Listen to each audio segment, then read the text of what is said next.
भैया हम सिंगर तौहीद, PRA film official singer तौहीद। आप लोग सब्सक्राइब करें, लाइक करें चैनल के हमारा। हम भोजपुरी सिंगर।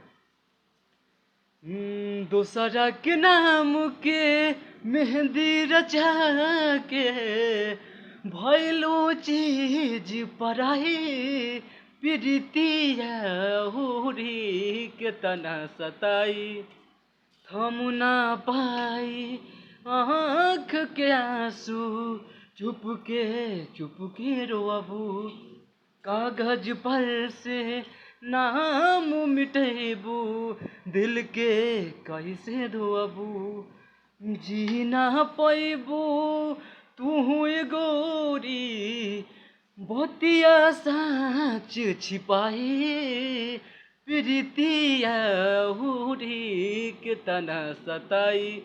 सब्सक्राइब करें आप लोग चैनल मेरा प्लीज़।